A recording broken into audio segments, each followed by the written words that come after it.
Good morning class. Next we will move to question number 9, जिसमें आपको कुछ alphabets दिए गए हैं और आपको बताने हैं कि उसमें वो कितने डिग्री एंगल्स फॉर्म कर रहे हैं और फिर उसके नेम आपको बताने हैं। ठीक है, जैसे आपको एग्जांपल के तौर पे मैं बता दे रही हूँ, जैसे कि कोई अल्फाबेट है ए। ठीक है, हमारे पास अल्फाबेट है ए। अब ये कितने डिग्री फॉर्म कर रहा है?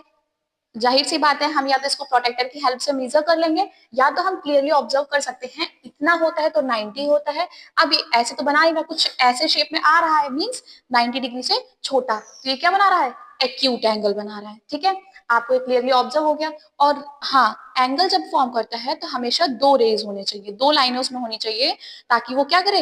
एंगल फॉर्म कर सके। ठीक है, एक रे ऐसी होनी चाहिए और दूसरी रे ऐसी होनी चाहिए, तभी वो क्या करेगा?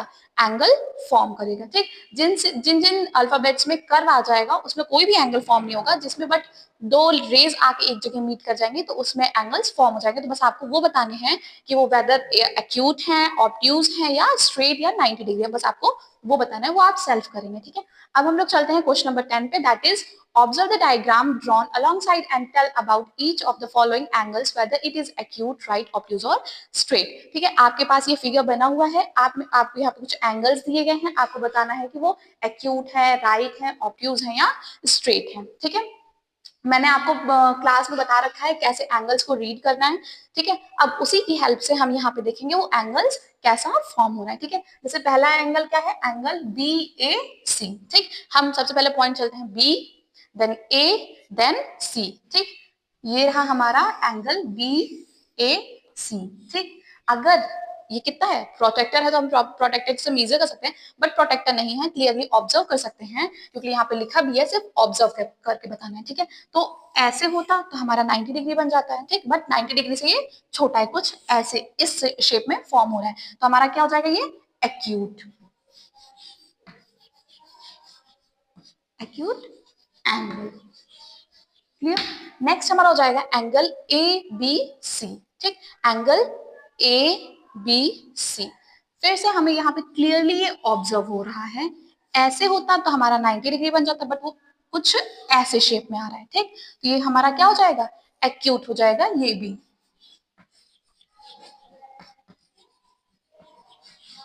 क्लियर?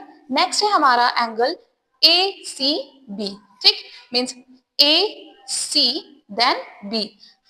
ऐसे 90 होता है, अब ये कुछ ऐसे तो फॉर्म हो रहे हैं, कुछ इस शेप में फॉर्म हो रहा है, मींस ये क्या आ जाएगा? 90 से बड़ा बट 180 से छोटा, that is obtuse angle. Okay,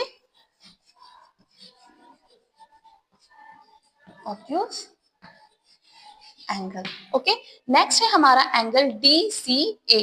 ठीक, पॉइंट क्या है? डी सी ए। ठीक, ये फॉर्म हो रहा है। ठीक, ऐसे नहीं, ऐसे इस शेप में फॉर्म हो रहा है, मींस 90 से ये छोटा है, तो हमारा क्या हो जाएगा? ये भी एक्यूट। क्लियर?